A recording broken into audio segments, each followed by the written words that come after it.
Hi, my name's Claire and welcome to my kitchen. I want to start off by saying a massive thank you to anyone who watched my previous video that I uploaded about 4 years ago.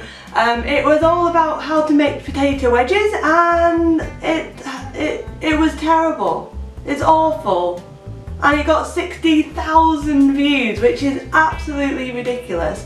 So I thought it's time to bring it back. So I'm going to be starting doing some cooking on this channel and hopefully you'll all enjoy. Today we're going to be cooking one of my favourite things to eat for lunch, poached egg. But what is the best way to poach an egg? Well, today we are going to be doing some experiments. I'm going to try out 3 different recipes and I'm going to try and find the perfect poached egg. Now for the sake of science we need a constant, and that is going to be how the egg is served. So I'm going to serve them all on a nice slice of white bread with a little bit of salt and pepper on top. Now I'm going to be rating these different eggs on their looks, on their ease of cooking and on their overall perfection. If you don't want to see all the experiments, do just click down here to go straight to the winning recipe. But otherwise, do please carry on watching. So as I said, we're going to do 3 different recipes today. Now the first one is going to be how I usually make poached eggs. So first up, what I tend to do is boil a kettle just to make it a bit quicker, and then bring the water to the boil on the hob as well. Then we're going to crack our egg into a mug to begin with, as it makes it a bit easier to plop in the water. Once the water's boiling, we need it to spin. So grab a whisk or a fork and whisk that water as fast as you can. So once you think it's going fast enough, plop that egg in and leave it to simmer. So it's really important to do this quite fast, as it keeps the egg together and makes sure it doesn't just look like a fried egg. Whilst it's simmering though, we can pop in our toast. I like my toast lightly toasted, so I tend to find for the time it takes for my bread to toast, my egg will be done. As soon as the toast is popped, slap some butter on it.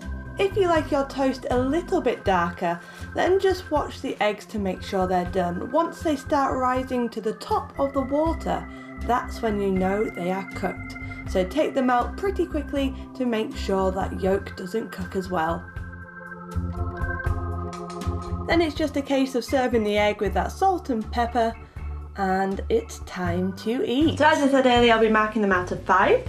So for this egg, this is the most perfect poached egg I have ever made. I am very impressed with myself. But with this method of cooking, it does take a long time to get those perfect eggs. And it does depend on the eggs as well. You have to make sure you have new eggs, otherwise they get a bit runnier as they get a bit older. So looks for this one, I would give maybe a 9 out of 10 because there's a little flappy bit here. But usually it's more about a 7. So as I've used this method before, I can definitely say it's usually around a 7. Ease of cooking, it's pretty easy. You just spin the water and throw it in there. So I'm going to give it a 8 out of 10 for ease of cooking. Overall perfection. Let's get into this yolk and let's see. Now to be honest, I have slightly overcooked this, but I think that was mainly because of me faffing around with the camera and things. Usually I find this really easy. As soon as the toast is done, the egg is done. It's simple as that. And usually as well, this doesn't come out looking quite so pretty, especially if you're adding 2 eggs into the stirring. So overall perfection, I'm going to say 6 out of 10, just because it is so easy to not get a perfect looking egg. Overall, this method works brilliant for me. I'm excited to see if there's a better method out there. So the next way I'm going to poach my egg is with one of these. This is a silicone egg poacher. So from what I understand, you coat it with oil and then you just plop it in the water like you would with a normal poached egg. Apparently it's patent pending. I've never used one of these before. I bought this especially for this video. So first up, we're going to coat the whole thing with a layer of oil. Then simply crack your egg into the poacher. So next we need to pour just a couple of centimetres of water into the bottom of a pan and heat it up. I was an idiot and put the poacher in before the water, so don't do that. But just put a couple of centimetres of water in the bottom of the pan and then pop the poacher in and put a lid on top of the pan. Now I don't actually have a lid that fits any of my pans. I've just got this random lid for a pan which the handle fell off, so this will have to do. So then leave the egg on the hob for a couple of minutes until it is not gooey on top. And in the meantime, pop the toast on and butter it when it's done. Once it's done, pick your poacher out of the pan and just simply slide the egg out.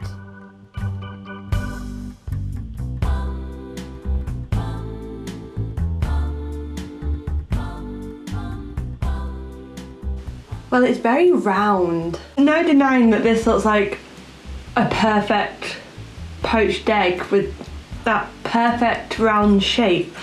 But in my mind, poached eggs needs to be more like the last one, where it's not all perfectly round. If you go to a restaurant, you don't expect it to look like this, do you? You expect it to have a bit more character to it. But then again, you can't really complain with a perfect circle, can you? And yet here I am complaining that it's a perfect circle. What I can say about that perfect circle though, you know you're going to get that every single time. So for looks, I'm gonna give it a 9, just because I prefer it if it wasn't a perfect circle, but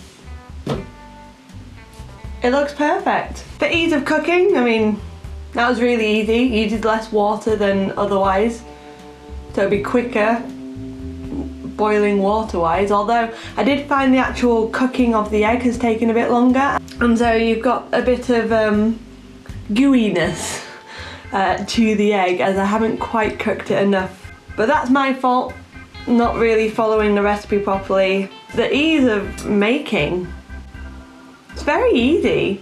So I'm going to give that also a 9. So I'm going to just tuck in now. I already know that it's going to be runny. Oh yeah.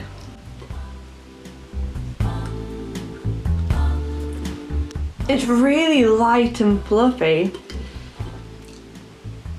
I honestly wasn't expecting that to be so different.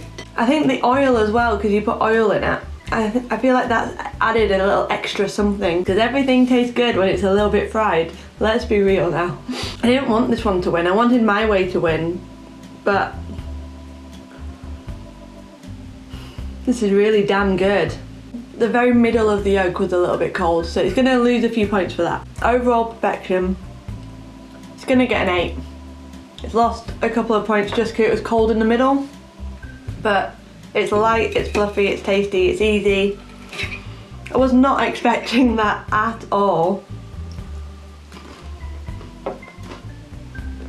Oh my god, yeah. That was so good. But we still have one more recipe to try. And this one is going to be interesting. I'm seriously full of egg now. But one more recipe to go. So this is going to be a Delia Smith recipe. And she uses a frying pan. You know it's good when it starts with "this method is not at all frightening or hazardous." So grab your frying pan and, just like with the previous method, fill it with a little bit of water. Now we need to bring this water to a gentle simmer, not a boil, and then break the eggs into the water. Now when she breaks her eggs in, they all stay together, and even though my eggs were quite new, straight away they just splattered and went everywhere. Then leave them to simmer for 1 minute. Remove the pan from the heat and let the egg sit, as she puts it, calmly and happily in the hot water for 10 whole minutes. This egg better taste amazing. Of course, during that 10 minutes you can do your toast and your butter, and then it's time to get it out of the pan. Unfortunately though, the egg had stuck to the bottom of the pan, so in trying to take it out, I actually broke the yolk. And as you can tell, even though this has been sitting in the water for 10 minutes, it is not cooked.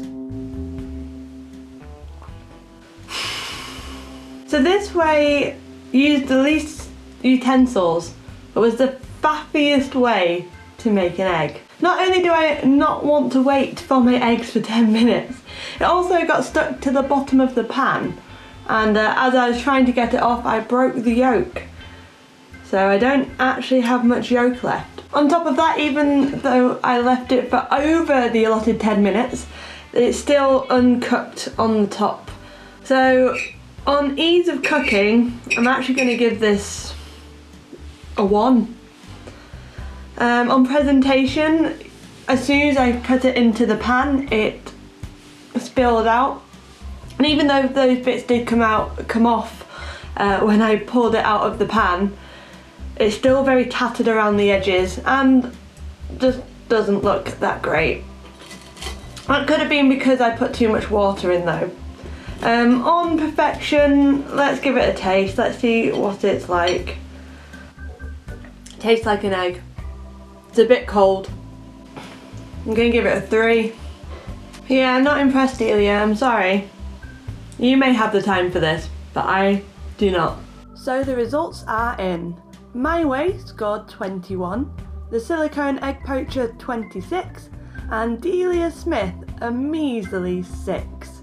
Which means the Silicone Egg Poacher is the winner. What's your favourite way to poach an egg, and what else should I experiment with? Do pop that in the comments down below. Like and subscribe if you want more content, and have a fantastic day.